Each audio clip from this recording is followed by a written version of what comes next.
Prema evidenciji Saveza logoraša u Bosni i Hercegovini, od 1992. do 1995. godine u logorima je boravilo oko 20.000 maloljetne djece, a više od 1.000 ih je ubijeno. Maloljetnim logorašima prekršena su prava djeteta, odnosno prava najranjivije grupacije. Po svim međunarodnim zakonima, djeca su trebala biti zaštićena.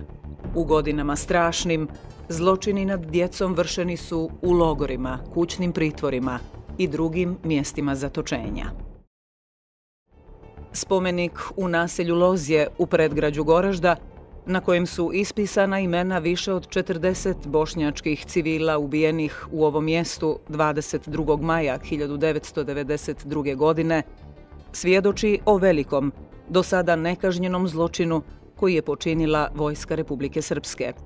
U napadu su ubijeni civili, među kojima je bilo i maloljetne djece. Selma Karamustafić je tog maja imala 12 godina i završavala 4. razred osnovne škole.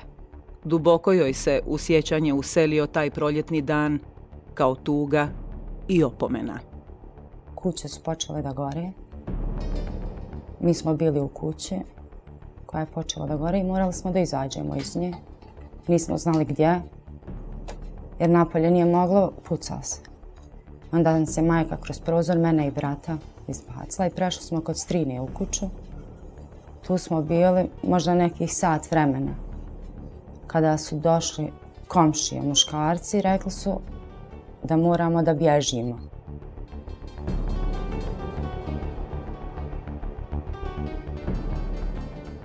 Bilo je još 35 žena i djece.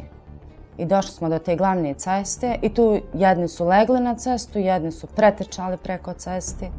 Ja sam ostala da ležim na cesti.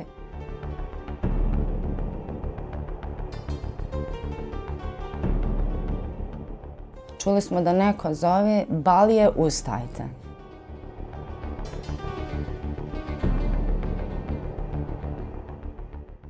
Ustali smo oni koji su bili živi. Bilo ih je dosta. Jedni su bili ranjeni, jedni su već bili mrtvi. I rekli su nam da stanemo pred jednu kuću, pred prodavnicu. Tu smo se poredali u jedan red. Oni mrtvi su ostali tu da leže. Onda je došao neki čovjek, Srbin, rekao mojoj majki i Mirzeti Kaloper da izađu, da idu dole na glavnu cestu, da pokupe te mrtve u neki kao mali kombi, onaj kedi sad. Da pokupe te mrtve i bila jedna djevojčica ranjena koja je isto imala 11 godina zajedno s muškom lišom. U drugu kuću su nas zatvorili, kuću od mog amidži, babovog mi amidži. Tu smo bili 2-3 sata. Samo eto da se presvuču. Među vremenu moja majka je došla. Sva je bila krvava. Kaže da su sklonuli te mrtve sa ulice. Ovu djevojčicu su u taj kedi i doktoru, kao navodno doktoru, da su je odvukli na površnicu. Dva leša su donijele u kuću, u moju kuću, rodnu, i kako je kuća gorela, one su izgorele. Drugu kuću su zapali dok smo mi bili u kući od ovog amidže. Od drugog amidže smo i kuću zapali, u njoj je bila nana, bila je još živa. To je babova nana. I bio amidža, nije htio da je ostavi i oni su izgoreli tu kuću. Preživjeli žene i djeca, njih 38. Odvedeni su najprije u 2 obližnje kuće, a nakon nekoliko dana prebačeni u logor u osnovnoj školi u Pothranjenu, nedaleko od Goražda. Jednu večer nam je dolazio neki Majdan, sad kako se zove. On je pojedine žene izvodio tamo, to je bilo ko špajz, soba, ne znam, nije bilo opremljeno. Čak smo imali i bebu od 2 dana s nama. 2 dana, 3 mjeseca, 3 godine. Ovaj čovjek što je bio s nama, Titorić, njega su doveli, bila je šupa sušara od tog čovjeka koji je tu i živio i tu su ga držali. otvore ona vrata, sve su krvavi zidovi oni bili. Jedna ovako konzerva mala dole ko voda, ko nešto prljavo. Da jedi, da pije, valjda. Tu su ga mučili. I onda naveče čuješ njegovu pomagnjaviju tamo, koliko pomaga kad ga tuku. Onda navijaju četničke pjesme. Poslije 20 dana civili su prebačeni na Sokolac, a odatle pušteni nedaleko od sela Šahbegovići. Još niko nije odgovarao za počinjeni zločin u Lozju, iako su preživjeli svjedoci prepoznali neke od počinitelja. Većina njih se danas krije u Srbiji.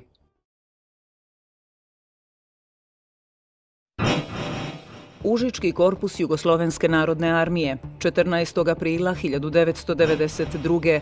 okupirao je Višegrad, nakon čega su te i druge oružane snage Savezne Republike Jugoslavije, zajedno sa drugim srpskim formacijama iz Bosne i Hercegovine, izvršile masovna ubijanja i spaljivanje bošnjačkih civila.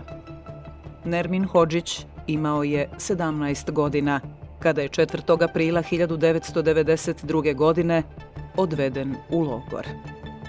Odveden sam na pelanu Stanka Peckozi, koja se nalazila u Kosovom polju. Preživio sam razne torture.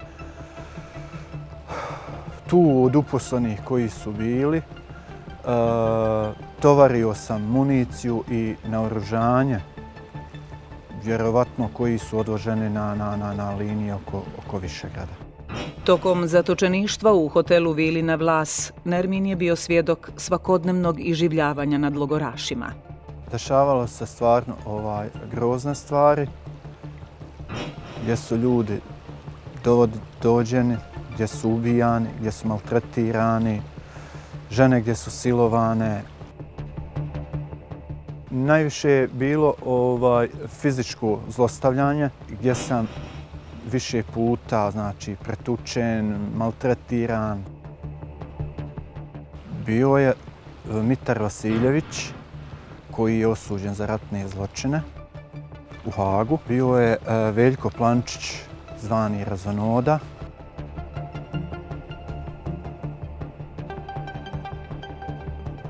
Nakon što je razmijenjen iz logora, Nermin je u svom mjestu, Babin Potok, uspio pronaći majku. Bili su to dani koji mu ostaviše vječni ožiljak na duši. Otac mi je poginuo 8. maja 1992. u mjestu Baba kod Goražda. I za sudbinu oca nisam znao, a ni za sudbinu majke dok nisam došao u Babin Potok. Međutim, ona se vratila iz Goražda upravo radi mene.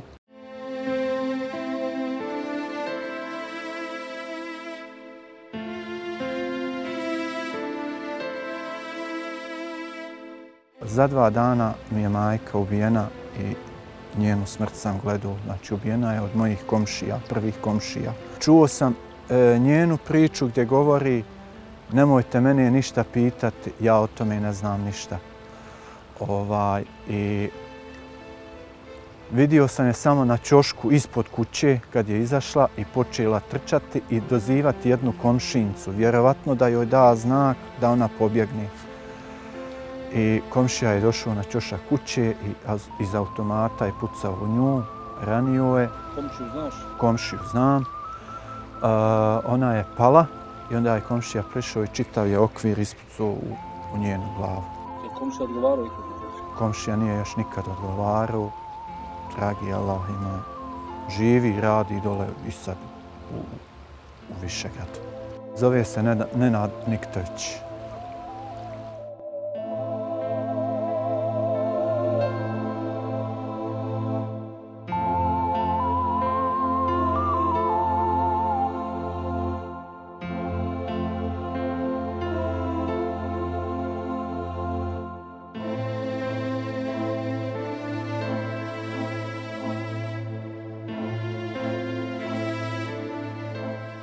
Stotine bošnjačkih civila iz sela Kuke, Gostilja, Žlijeb i Vlahovići u drugoj polovini juna 1992. godine Srpski vojnici su zatočili u logor smrti u osnovnoj školi Hasan Veletovac u Višegradu.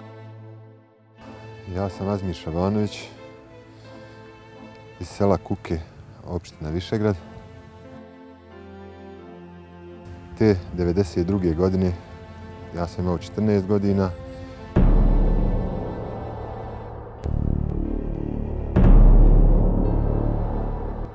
U školu, onako, bacio sam se u neku salu. Tu dolazi jedan, opet naš komšija. I kao govori narodu, evo, komšije, mi ćemo vas spasiti, nemojte se skirati, ja sam tu. Ako hoćete da vam idem kupiti cigara, ako ima ko para, dajte mi, ja ću napraviti spisak, otiću do grada kupiti cigara. Znači, ja dok sam ovdje neće vam ništa faliti. Narod ko narod vjeruje, daje pare, on pravi spisak. Odlazi do grada, nakon 2 sata se vraća i kao kaže, znači, ja vam se moram izviniti, cigara je nestalo, evo ja ću sad imenom i prezimenom spiskom prozivati da vam vratim pare. I uistinu on je vratio pare. Vratio je pare samo zbog toga da to je bilo jedno iskušenje njih da vidi ko šta ima i od te noći nastaje pakao.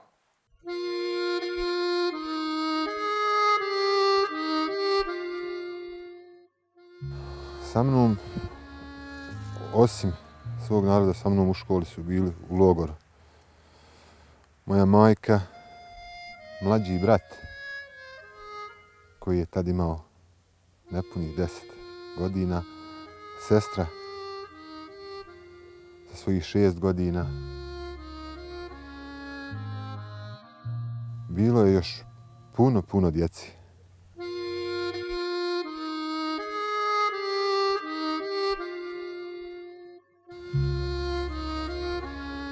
Mjesto koje sad pokazujem rukom,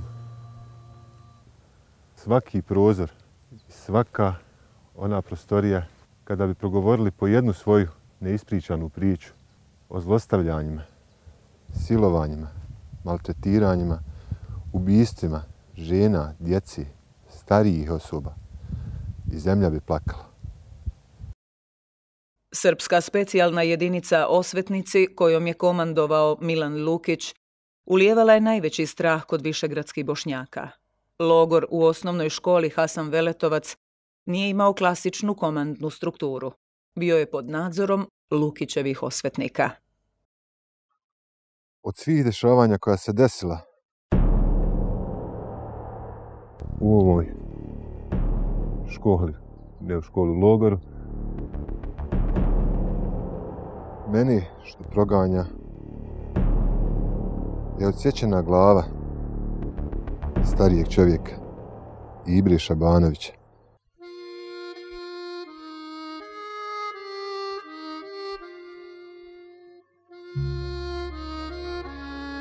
U junu 1992. godine, prilikom zatvaranja civila, srpski vojnici su prisilno oduzimali novac i zlatni nakit od više stotina logoraša. Iznuđivali su novac tako što su izvodili grupe muškaraca iz prostorije u kojoj su bili zatočeni i kao protiv naknadu da ih vrate žive, tražili od njihovih majki i supruga da sakupe novac za otkup. Milan Lukić, Boban Šimšić i drugi vojnici u ovom logoru odvojili su djecu od njihovih majki i poveli ih na ćupriju Mehmed Paše Sokolovića da ih bace u Drinu, ukoliko majke ne sakupe zlata i njemačkih maraka koliko su tražili. 4. noć boravka našeg u školi. Dolazi Lukić i kao govori: svi muškarci bez obzira na dob i uzrast, izađite napolje.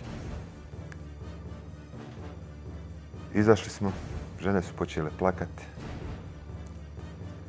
Postojili su nas pred ulaz škole Hasan Veletovac. Kad je došao red na mene, pošto sam bio malo krupnijeg uzrasta, malo krupniji za svoje godine, sam rekao: Azmir Šabanović, odakle si, Azmire? Iz Kuke. Kako ti ime, babi? Ređa. Kaže: gdje ti je baba? Ja sad izbezumljen, onako, ne smijem da kažem, odvela ga neka vojska. On meni govori: koja vojska? Rekao: ne znam, vojska. Tad mi udario puškom i rekao: nije Azmire vojska, odveli su ga četnice. I vidi, kaže, dobar si ti za mene. Sad ćemo ići, kaže, na jedno mjesto. Sad te vodimo na most. Tu ćemo te zaklati. U Drinu baciti. I žepljacima poslati. Nek vide žepljaci šta znaju više građana. I onako kako me povukao za rame, izdvojio me iz tog reda, kad je moj mlađi brat bio je zajedno sa mnom, zaplako. Pustite mi brata.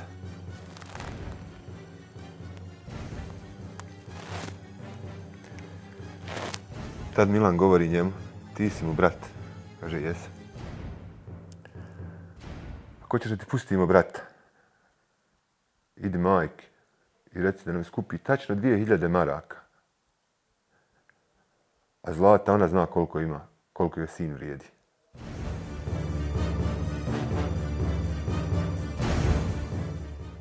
Kada su majke pošle skupljati novac, nisu imali onoliko koliko je Milan tražio za moju glavu.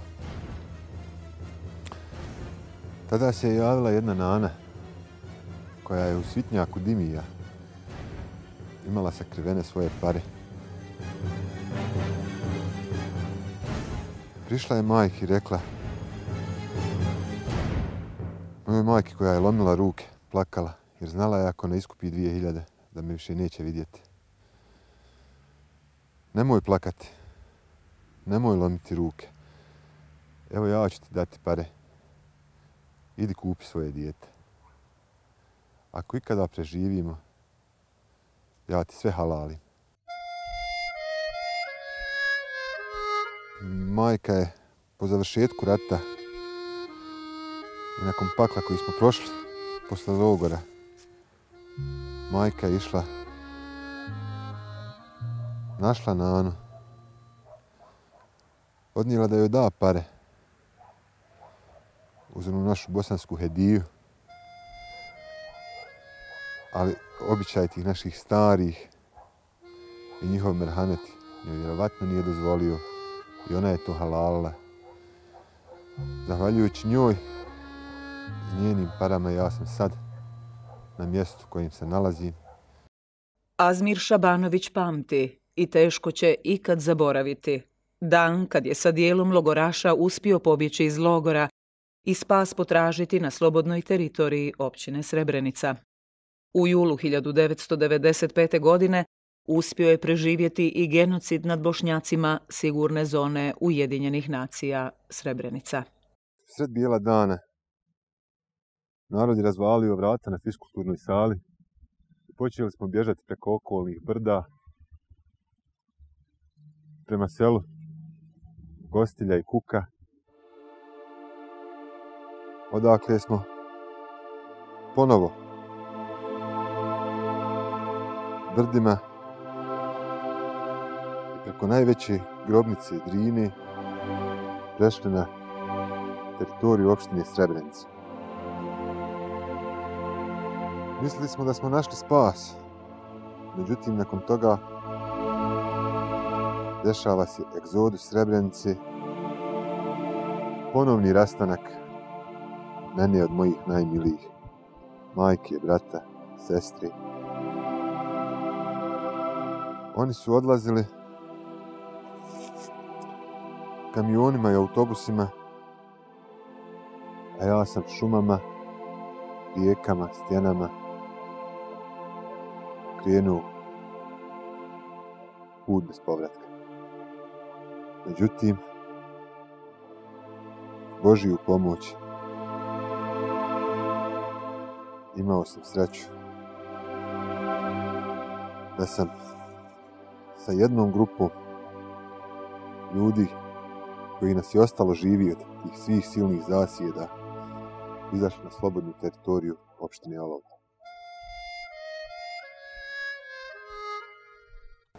Ovo je najveća rijeka smrti na svijetu.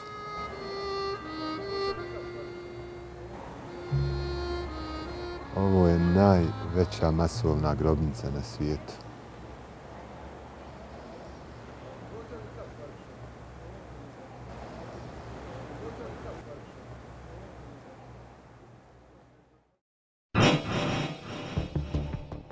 Novosadski korpus Jugoslovenske narodne armije 21. aprila 1992. okupirao je Vlasenicu. Hale logora Sušica u Vlasenici, kroz koji je od juna do septembra 1992. godine prošlo više od 8.000 logoraša. Preživjele žrtve podsjećaju na teške torture i mučenja u ovim kućama zla, ali i vraćaju sjećanja na mnogobrojne zvjerski ubijene članove porodica. Sead Malčinović jedan je od više stotina maloljetnika koji je osjetio čeličnu ruku zla u logoru Sušica. Kad su nas pokupili, znači naše selo je ostalo zadnje na opštini Vlasenice. Znači popaljena su sva okolna sela, pošto su došli u julu, znači su došli u naše sela, su pokupili nas, pofatali. Mi smo bili kod kuća. Neki su i poubijali, nas su pokupili, u autobuse nas stavili i kad su nas dovukli blizu tu negdje, možda jedno 500 metara, rekao sam majici da nas vodi u Sušicu. 16 godina sam imao. Oko logora bile su žice i te stvari, znam gdje smo išli dole na WC, gdje su nas vodili, da su bile žice okružene žicom. Kad sam jedno jutro se probudio, višeglavi čovjek mrtav. Znači spavaš na betonu, znači nemaš, to su krikovi. U Sušici je proveo mjesec dana, a onda prebačen u logor Batković kod Bijeljine, gdje ostaje 16 mjeseci. Ja sam prošao tamo svega i svašta zato što su nas kao maloljetnu djecu odvajali. Nisu smjeli da nas drži u logoru. Prvi 3-4 mjeseca dok smo bili tam, znači bili smo svi skupa, i stari, i mladi. Nije bilo nikakvih odvajanja, nije bilo ništa, ali je bilo izvođenja, ubijanja i tako ti stvari. Mi smo išli na ta poljoprivredna dobra gdje su se išlo da se plijevi soja, šta ja znam, žito, repica i tako i te stvari. Razmijenjen sam kod Majevice u Šotorovićima. Prva razmjena mi nije uspjela, ali već druga razmjena mi je uspjela zato što su malo je bilo problema na liniji. Smrt ne broji ničije godine. Vlaseničanki Fadili Muranović nikada mira neće dati slike ubijene djece u logoru Sušica. Tu je bilo oko kauboj indijanci. Shvatite vi sad to, kako je to bilo plač, kako je to bilo jecanje djece, žen, majki.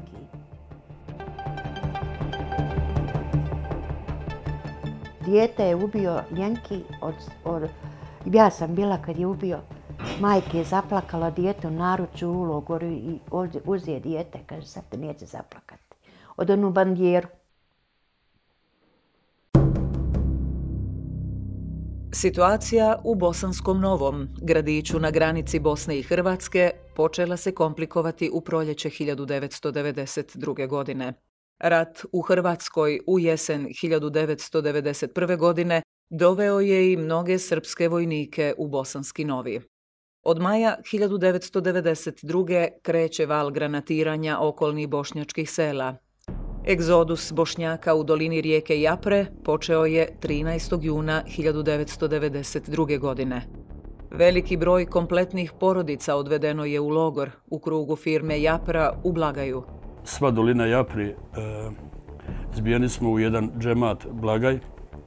Bilo nas oko 5-6 hiljada.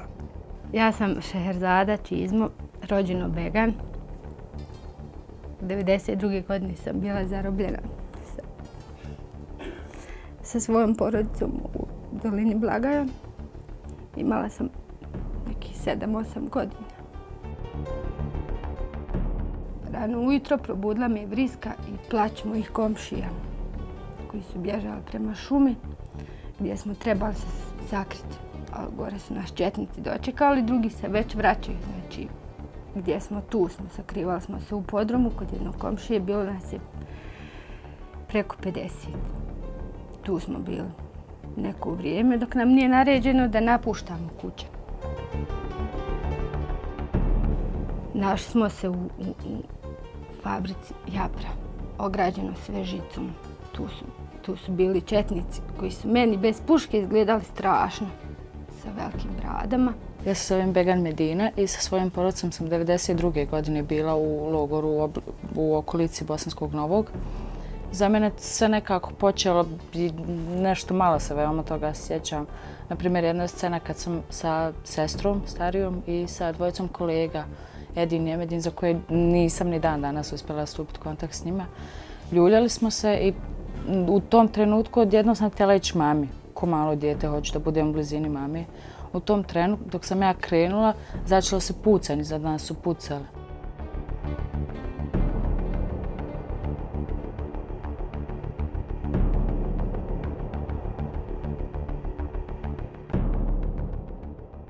Prije nego što su nas uveli u logor, u tu žicu, na očigled nas ubili jednog starog djeda, jednog hađu. Svi smo to vidjeli kad su pucali u njih. Bila sam, prestravljena sam bila. Dok smo bili u logoru, sjećam se samo da je čovjek s bradom, kroz maglu se sjećam, da je pucao iznad nas. I sav taj pucanj i to, pošto kod djeta 3,5 godine nisam znala ni šta je metak, pištolj, puška, bomba, da ne govorim. I to i dan danas me nekako posjeća pucan, petarde i to. I čak izbjegam i ne volim to nikako. Mrzim to.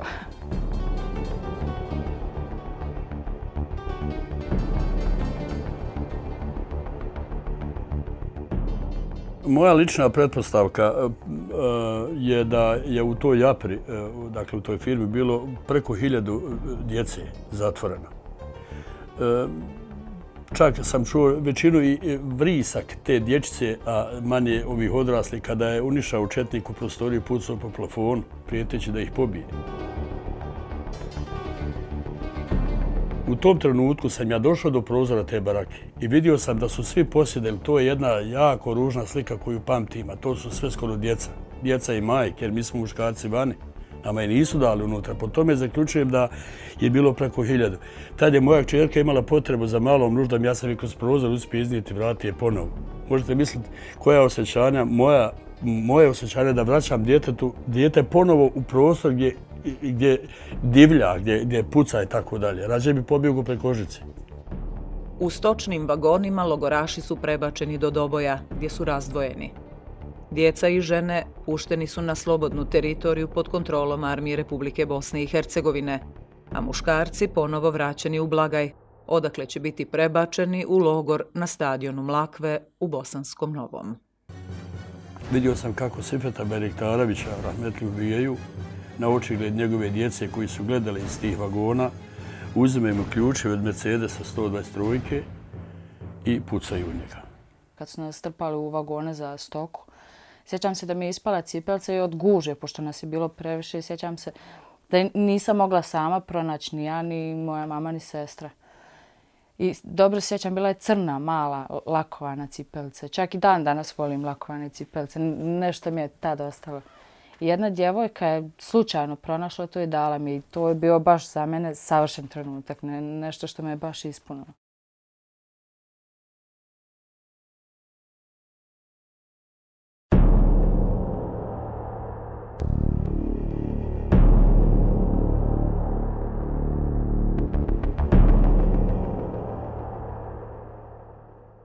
Mirsad Duratović imao je 17 godina kada su 20. jula 1992. godine počeli progon i ubistva u njegovom selu Bišćani kod Prijedora.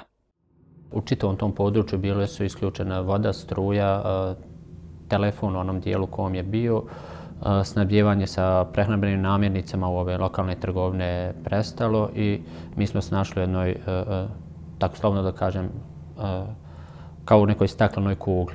TV signal, radio signal su bili isključeni, osim signala televizije Beograd i nekog srpskog kanala, ne znam kako se je zvao tad. To isto bilo i sa radiostanicama. Znači, bili smo u jednoj totalnoj i medijskoj blokadi, da nismo znali šta se dešava u ostatku Bosne i Hercegovine.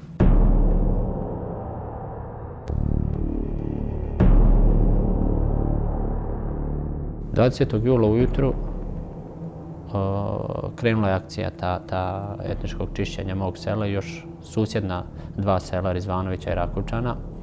U toj akciji prema nekoj procjeni relevantnih ljudi i institucija učestvovalo 5 do 6 hiljada vojnika.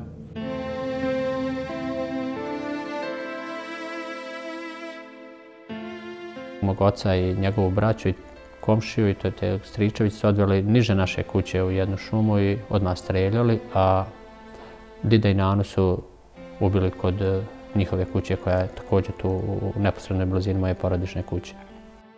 Tog kobnog julskog dana Mirsad je zajedno sa 15-godišnjim bratom Halidom, Amidžićem Enesom i još jednim dječakom iz komšiluka korišten kao živi štit. Odvedeni su u centar sela gdje su u neposrednoj blizini gledali direktno ubistva. Kad me dobili u centar sela, mog brata i tog stričevića su vratili kući, a ja i ovaj komšija smo natjerani da uđemo u jedan autobus koji je vozio, kasnije ćemo saznati, u logor. Završili smo logor Omarska. Na putu prema kući ti isti vojnici koji su ostali kod moje kuće da streljaju, ubiju oca i njegovu rodbinu su naišli na brata i tog stričevića negdje na pola tog puta i njih dvojicu su ubili. Od 8 sati ujutro do 2 sata popodne 20. jula 1992. godine prijedorska policija i pripadnici 43. prijedorske motorizovane brigade Vojske Republike Srpske pobili su 258 bišćanskih Bošnjaka, među njima i 20 maloljetnika. Ubijeni su praktično na kućnim pragovima, u dvorištima porodičnih kuća. Ja sam odvezen prvo u logor Kereter. Logor Kereter mi je već bio pun, nije bilo mjesta. Odmah smo prebačeni u logor Omarska. U logoru Omarska prvo sam bio zatvoren u Bijeloj kući, zatim prebačen u prostorije iznad hangara, a nakon ispitivanja prebačen dole u garaže temperske. 6. augusta prilikom raspuštanja logora Omarska ja sam prebačen u logor Manjača. Sa Manjače sam zatim vraćen u logor Trnopolju, dakle iz Prijedora sam izišao prema Travniku krajem septembra 1992. godine.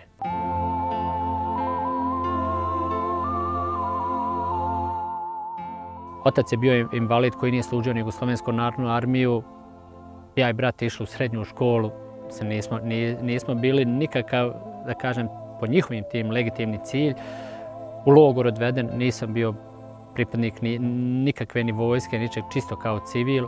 Kao maloljetnik tučen, maltretiran, izgladnjavan. Sve što je rađeno punoljetnim rađeno i maloljetnicima u logoru.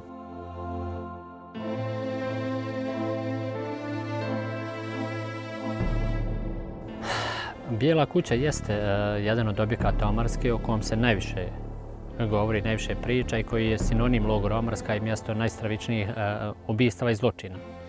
Međutim, u Omarskoj postoji jedan objekat i naravno da je jako mnogo ljudi ubijeno u Bijeloj kući ili ispred Bijele kuće, ali ima i oni koji su preživjeli, ja sam jedan od preživjeli iz Bijele kuće. Međutim, u logoru Omarska postoji jedan drugi objekat koji je zovemo Crvena kuća koja je u neposrednoj blizini Bijele kuće. Iz tog objekta niko nije preživio.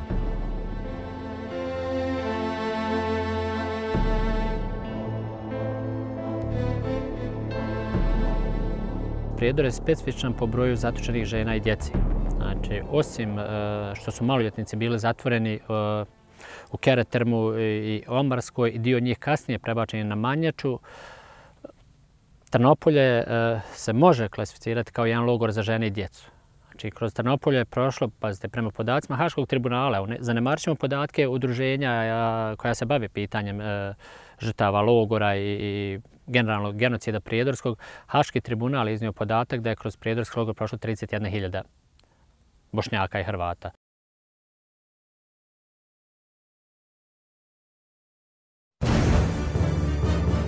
Logor Trnopolje pod komandom srpskih snaga u Prijedoru od maja do oktobra 1992. godine bio je jedan od najvećih logora u Bosni i Hercegovini. Većinu logoraša činili su žene i djeca. Broj ubijenih u ovom logoru je nepoznat jer su logoraši ubijani tajno.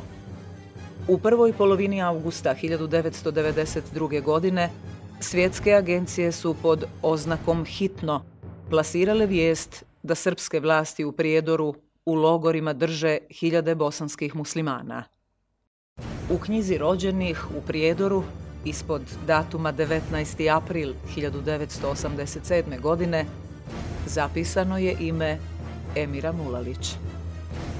Naravno, tu nije zapisano da će Emira 5 godina kasnije biti žrtva genocida u svom rodnom gradu.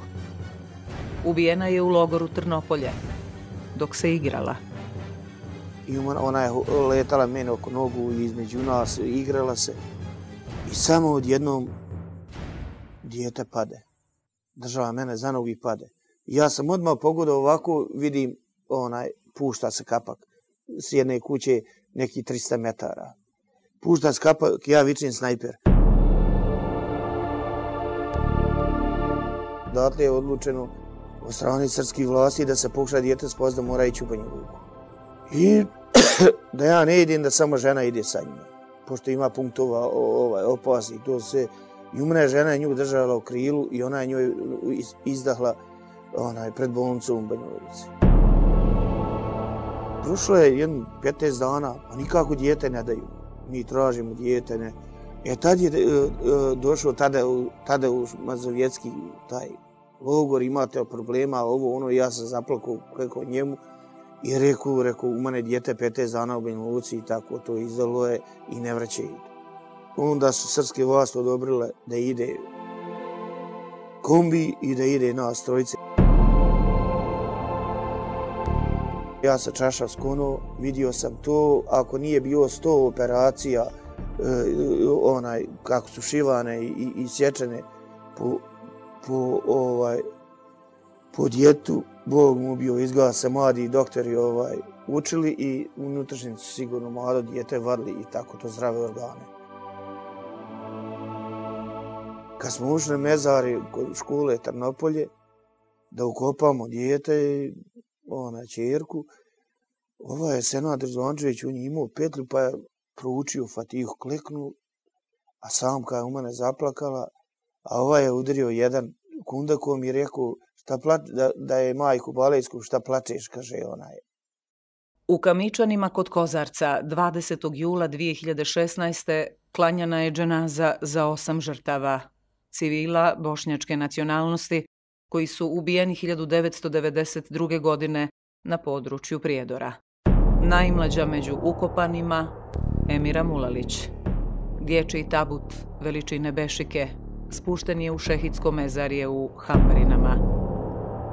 Ko je ubio Emiru? Tadašnji stanovnici Trnopolja znaju. Današnja vlast u Prijedoru neće da zna. Vlast bi najradije da prekrije teškim jorganom zaborava sve smrti, sva mučenja, svo dobro isplanirano i sprovedeno zlo.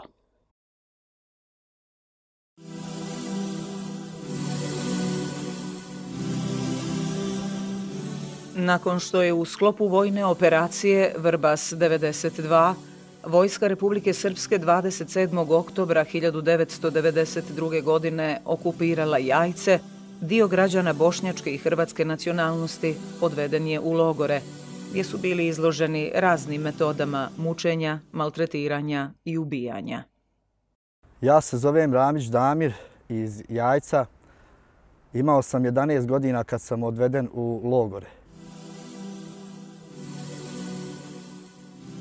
U vrijeme pada Jajca, okupiranja, zarobljen sam u naselju Bare u Jajcu sa familijom, trojicom, braćom, sestrom, mamom i tatom. Maltretiranja su odmah počela. Tu mi je ubijen najstariji brat. Odatle smo odvedeni 2 ulice niže. 2 dana smo tu prenoćili i onda idemo u logor Jezero. Moj brat koji je ubijen se je zvao Seđad.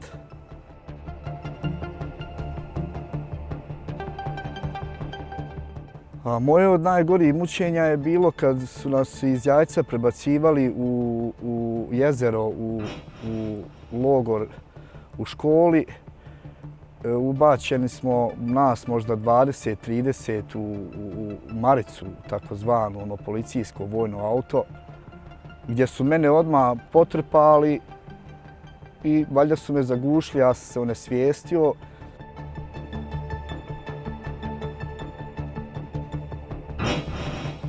U logoru Jezero u školi smo ostali 12 dana.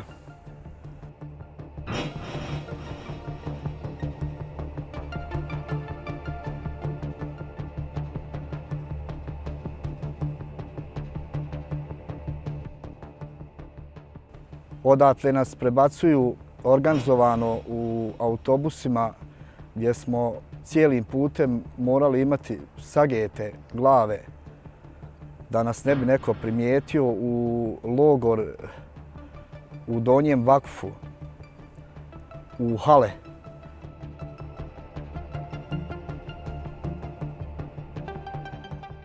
Prilike jedne čovjek jednostavno došao i počeo rafalima sa vrata pucat po prostoriji po nama, civilima.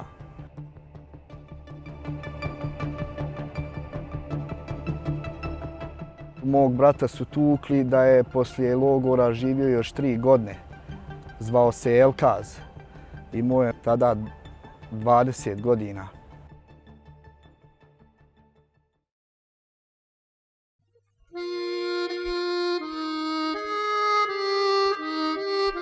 Trebao je to biti jedan sasvim običan aprilski petak za tada 15-godišnjeg Harisa Dedića iz Šantića kod Viteza.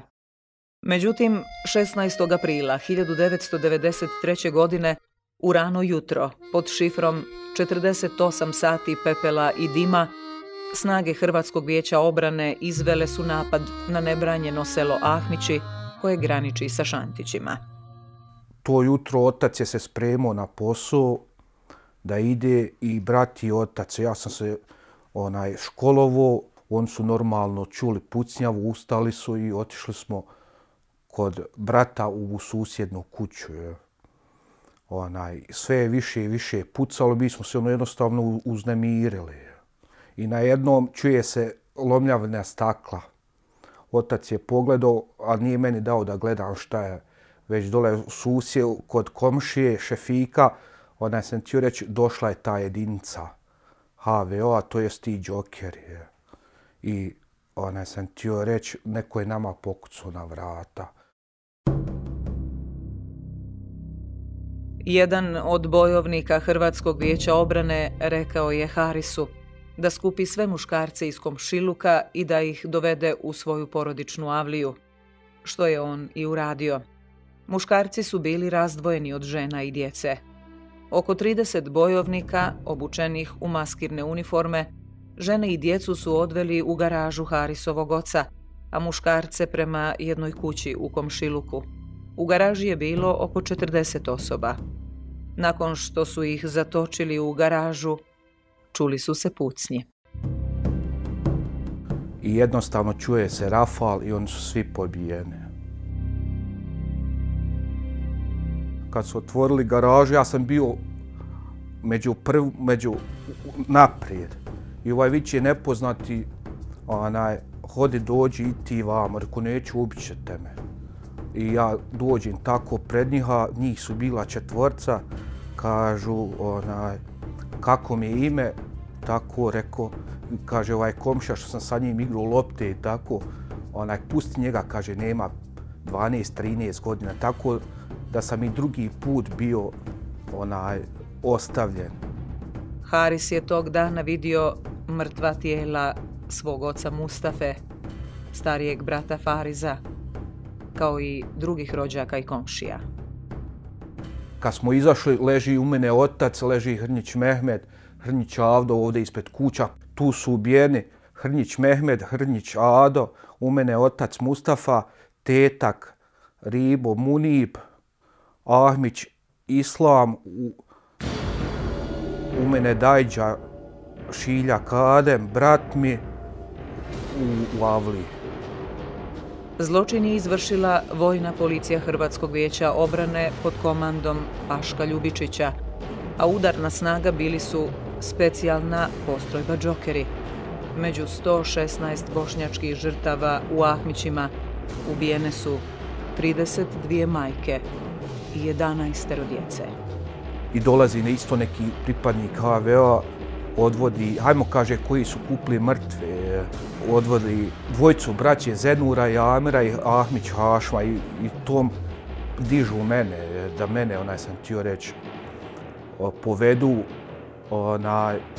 u mene ustaje mama, kaj nemojte, pobili ste sve, još ako njega pobije, haj kaže, dobro, nek mali sjedne, sam htio reći, i tako da su i odvali ovdje u moju štalu, čulo je se pucanj i štala je se zapala. I nisu pobili. Dio civila iz Ahmića koji su uspjeli preživjeti masakr odvedeni su 2 dana kasnije u logor Osnovna škola Braća Ribar u Dubravici kod Viteza. Na ulazu u školu žene i djeca su bili odvojeni u učionice, a muškarci u fiskulturnu salu. Puna sala. Imate sam htio reći, snimci, dolazio je ITN, snimao je, ima na YouTube-u ti sve snimci, imam i ja i mama gdje smo bili u logoru.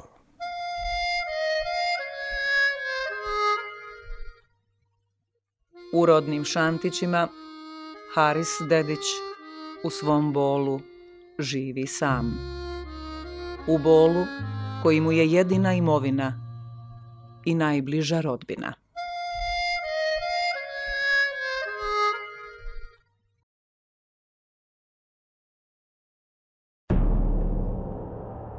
Hrvatska vojska i Hrvatsko vijeće obrane 23. oktobra 1992. godine izvršili su napad na grad Prozor. Prilikom ulaska u grad, hrvatske snage su ubile 8 Bošnjaka, a teže i lakše ranile više lica. Hrvatske vojne snage su tada u Prozoru zapalile više od 70 kuća, više desetina ugostiteljskih i drugih privrednih objekata u vlasništvu Bošnjaka. Ja sam Kaltović Afer. Kad sam odveden u logor imao sam 16 godina i 2 dana.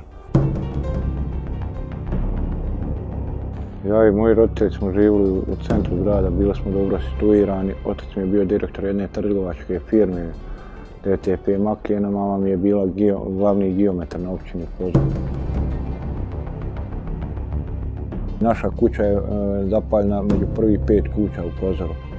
Početkom ljeta 1993. godine Hrvatsko vijeće obrane izvršilo je potpuno protjerivanje bošnjačkog stanovništva sa većeg područja općine Prozor. Veliki broj muškaraca bio je izložen torturi u prozorskim logorima, gdje su premlaćivani i mučeni do smrti. 28.6. kad je pošlo masovno hapšenje 93. Bošnjaka po Prozoru i mi smo otišli u našu izgorenu garažu, gore u kuću, samo garaža nije bila izgorela. Tu smo i uhapšeni, ja i otac i majka. Mene i oca su čitavu noć maltretirali, tukli, imenom i prezmenom, znam sve jedno koji su to izvršili. To su Ante Belja, zvani Tuta, Marko Bošnjak, Dragan Marić, Nimi Cvitanović, Nimi ga zovu. Kroz čitav grad nas je Ante Beljo Tuta udarao palcama,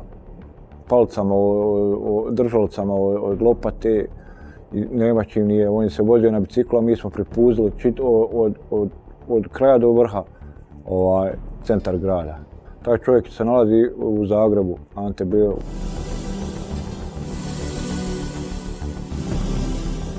Niko nije uhapšen tu, sretao sam i koji su bježali od mene. Marko Bošnjak drži motel u Prozoru. Ostali svi su tu u Zagreb, okolica Zagreba i Prozor. Preko noći sve je postalo močvara u koju su potonuli zlatni dani nekadašnjeg vremena i u kojoj je nestala prozorska čaršija. Nijema provalija uspomena živi. Ostala su sjećanja na izgubljenu prošlost, na vrijeme provedeno u logoru smrti u srednjoškolskom centru u Prozoru. I poneka suza koja pada na pepeo na zaborav. Na ulazu u srednjoškolski centar zatiče maminog rođaka Muniba koji leži mrtav prekriven čebetom preko kojeg sam prešao Munib Grcić. Počinju golgota i maltretiranje. Edis Somanović rahmetli, to je bio jedan momak koji je završio kriminalistiku u Skoplju, koji je bio uzor grada. Otac i majka su mu bili, otac mu je bio profesor, majka ne znam isto neko službeno lice. Momak nije muhe zla mislio. Tu noć kad su došli, oni su po spisku tražili. I Edis rahmetli ležao do mene. I odveo ga je Željko Jukić. I od tada se gubi svaki trag Edisu rahmetli. Samo se ja bio tu kad su Ibru rahmetli radi njegovog brata i oca mu, jer su puno para imali. Ibru Plava rahmetli, Željko i ekipa koja je došla. Sad ja nisam vidio u WC-u koga je lično rezao i krstave su pravili po njemu i tom momku se gubi svaki trag. I njemu i njegovom ocu rahmetli. Samo uđu u isto kako to objasni, isto da stoku bira ti.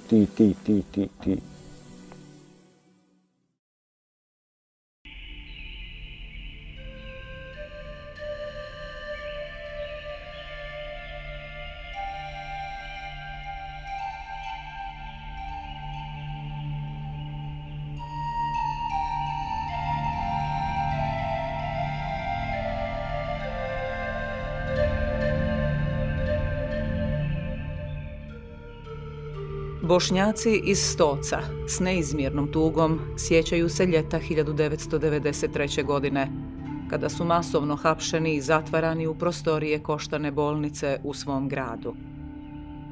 Koštana bolnica u Stocu sve do maja 1993. godine pružala je medicinsku pomoć osobama koje su imale koštana oboljenja.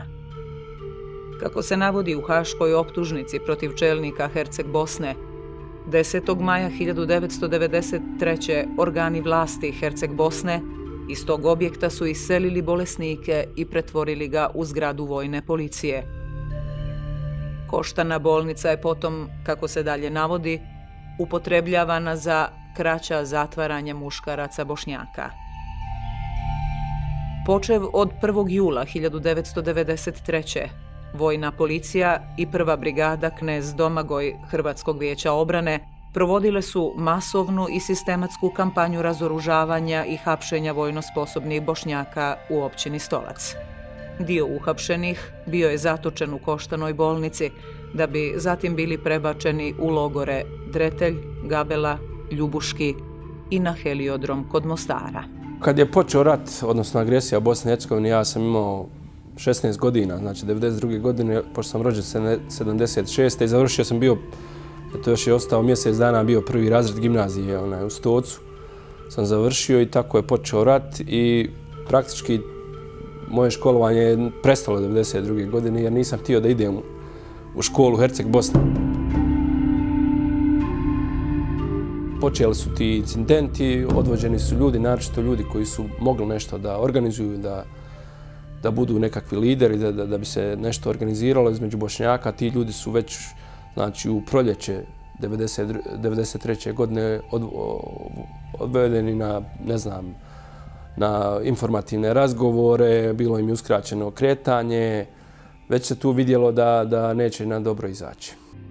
Kroz logore su prošli skoro svi muškarci, od kojih su mnogi bili maloljetni dječaci. Tokom ljeta i jeseni 1993. godine bojovnici Hrvatskog vijeća obrane surovo su maltretirali muškarce zatočene u logoru Koštana bolnica. Ko je prošao Koštanu bolnicu zna o čemu ja govorim. Znači, to je bilo mučilište, to nije bio klasični logor. Prvi moj kontakt sa ovom Koštanom bolnicom desio se, znači, 2.8.1993. godine, kada je u tome periodu došlo do deportacije Bošnjaka sa područja Dubravske visoravni, inače gdje i sam živim.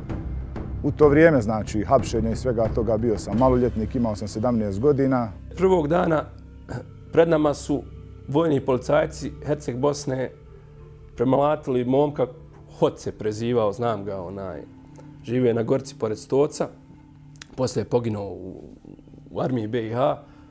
Premlatili su ga, znači, na naše oči. Mi smo to osvjedočili, mi smo 17 godina, mi smo djeca. Smješteni smo bili znači, u podrumske prostorije ove bolnice. To su otprilike ova 3 prozorčića koja vidim ovdje. U tom momentu bilo je nas otprilike 15-ak. Znači, sve su to neka moja generacija i mlađi. Otprilike krećelo se u rasponu od 75. do 79. godišta. Maloljetni logoraši bili su svjedoci ubistava Vejsila i Salema Đulića.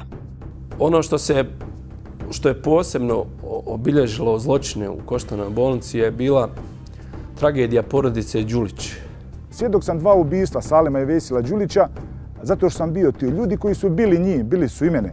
Ljudi su prvo bili prikopčavani na struju, pa bi im kablove stavljali u uši, pa bi, ne znam, struja bacila sa tog kreveta na pod, onda bi udarali šipkama po civanicama.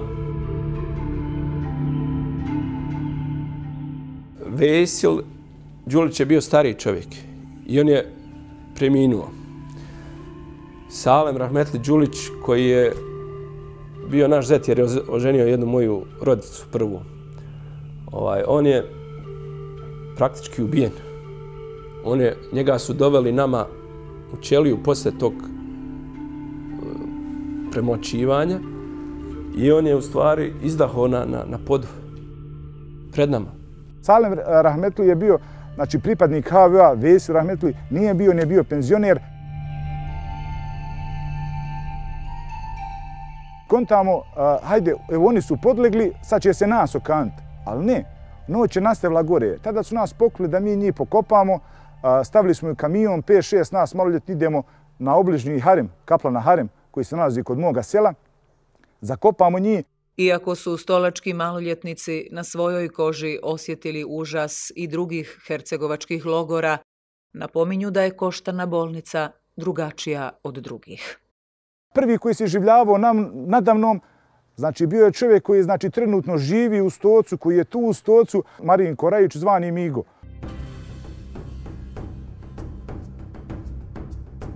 Prostorija, možda koja mene najviše boli, to je znači prostorija ovdje gdje smo bili smješteni maloljetni kao djeca. U ovoj prostoriji, znači to su više malo teški osjećaji, ali eto, želim da pokažem mjesto znači, gdje sam sjedio. Znači tu je bila jedan krevetik gdje sam bio udaran u tom momentu. Znači to je to mjesto bilo, kraj mene su bili znači ti neki moji rođaci. Nijaz, znači kako hoće da bude, to je trenutno moj vjenčani kum. Znači Nijaz Zelentrović koji je sa mnom boravio u tome periodu. Isto 17, zajedno u školu išli, zajedno završili u logoru i tako. Kulja, to je moj znači kum moga prvog djeteta, znači isto kolega moj, on imao 16 godina, još jednu godinu bio mlađi od nas. Kako je imao ime pravo? Žulgur Elmedin. Koliko imao godina? 16 godina.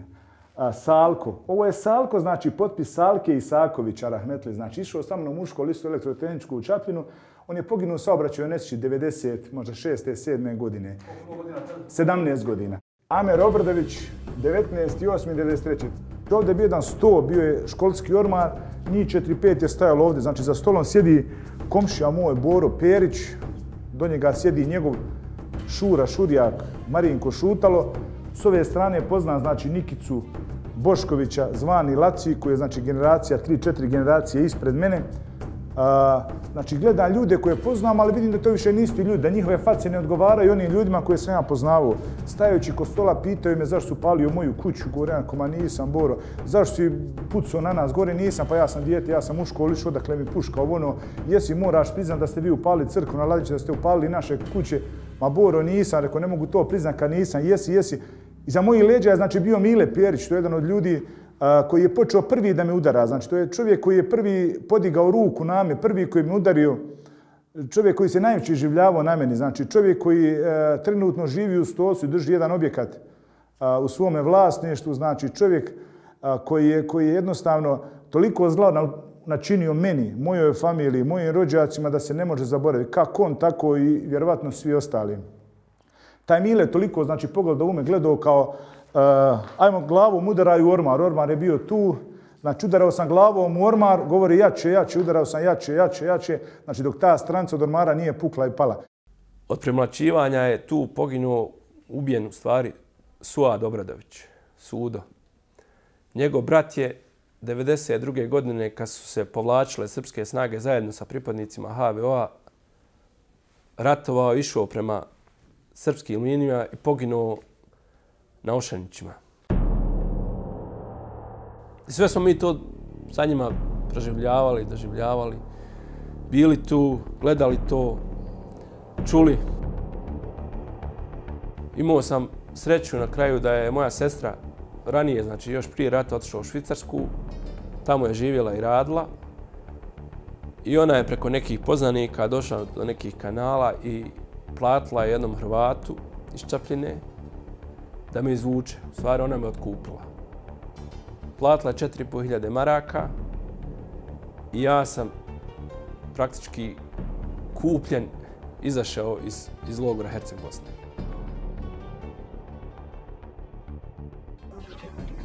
U zatvorima Hrvatskog vijeća odbrane i Hrvatske vojske, znači bilo svi uzrasta. Koliko godina imate? Imam 16 godina. I gdje si bio zatvoren? Bio sam zatvoren u Gabelu. U Gabelu. A odakle si? Od Ljubinja, pa bio izbjegao na Domanović i na Domanović sam živio 13 mjeseci. I uhvatili su me na Domanovićima u kući, Hazima Koset, 14.7.1993. godine.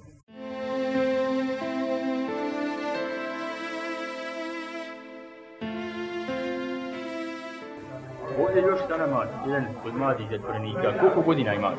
14. Odakle si iz? Dubrav. Dubrave kod Stoca? Tada. I kad su tebe zarobili? Isto kao nije. 17. Jesu tebe tukli? Jesu. Pendrecima. Svačem. Na 44. zasjedanju Opće skupštine Ujedinjenih naroda 20. novembra 1989. godine usvojena je Konvencija o pravima djeteta. U članu 1 ove konvencije piše: u smislu ove konvencije, dijete je svako ljudsko biće mlađe od 18 godina, osim ako se prema zakonu primjenjivom na dijete punoljetnost ne stječe ranije. Član 2. Države stranke će poštivati i osigurati svakom djetetu na području pod svojom jurisdikcijom prava utvrđena u ovoj konvenciji, bez ikakve diskriminacije prema djetetu, njegovim roditeljima ili zakonskim skrbnicima zbog njihove rase, boje kože, spola, jezika, vjere, političkog ili drugog uvjerenja, nacionalnog, etničkog ili socijalnog porijekla, imovine, teškoća u razvoju, obiteljskog porijekla ili neke druge okolnosti. Istina je kao zrak sunca.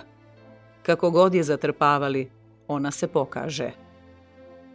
U službi zla, pod udarima vjetra beskonačne mržnje, sve je bilo dozvoljeno. I dan danas, s vremena na vrijeme, maloljetni logoraši osjete dobro poznati okus patnje, koju su prekrile decenije, ali ne i zaborav.